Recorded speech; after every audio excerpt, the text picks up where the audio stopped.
ಸೋತ ನಂತರ SRH ನಾಯಕ ಇಶಾನ್ ಕಿಶನ್ ಹೇಳಿದ್ದೇನು ವಿಡಿಯೋ ಪೂರ್ತಿಯಾಗಿ ನೋಡಿ ನಿಮಗೆ ಗೊತ್ತಾಗುತ್ತೆ. RCB ವರ್ಸಸ್ SRH ಮೊದಲ IPL ಪಂದ್ಯ ಮುಕ್ತಾಯವಾಗಿದೆ. ಈ ಮ್ಯಾಚಲ್ಲಿ ಚೆನ್ನಾಗಿ ಆಡಿದ್ದು ಕ್ಯಾಪ್ಟನ್ ಇಶಾನ್ ಕಿಶನ್, ಆದರೆ ಗೆದ್ದಿದ್ದು ನಮ್ಮ RCB ತಂಡ. ಸೋತ ನಂತರ ಸಖತ್ ಬೇಜಾರು ಮಾಡ್ಕೊಂಡಿದ್ರು. ಬೇಜಾರಲ್ಲಿ ಹೇಳಿದ್ದೇನಪ್ಪ ಅಂದರೆ RCB ತಂಡ ಚೆನ್ನಾಗಿ ಆಡಿದೆ ಅಂತ ಹೇಳಿದ್ರು. ಅದಾದಮೇಲೆ ಬೇರೆ ಬೇರೆ ಪ್ಲೇಯರ್ಸ್ ಬಗ್ಗೆ ಕೂಡ ಮಾತಾಡಿದ್ದಾರೆ.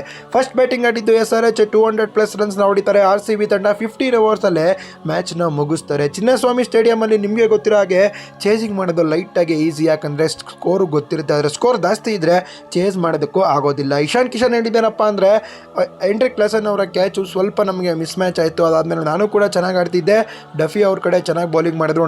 ನಾವು ಬ್ಯಾಟಿಂಗ್ ಆಡಿ ಹೊಡಿಬೇಕಾಗಿದ್ದು ಸ್ಕೋರು 230 240, ಆದರೆ 200+ ನಾವು ಎಂಡ್ ಆಗಿಬಿಟ್ವಿ. ನಮಗೆ ಬೇಜಾರಾಗೋಯಿತು. RCB ತಂಡ ಚೆನ್ನಾಗಿ ಆಡಿದೆ, ಅದಕ್ಕೆ ಗೆದ್ದಿದೆ.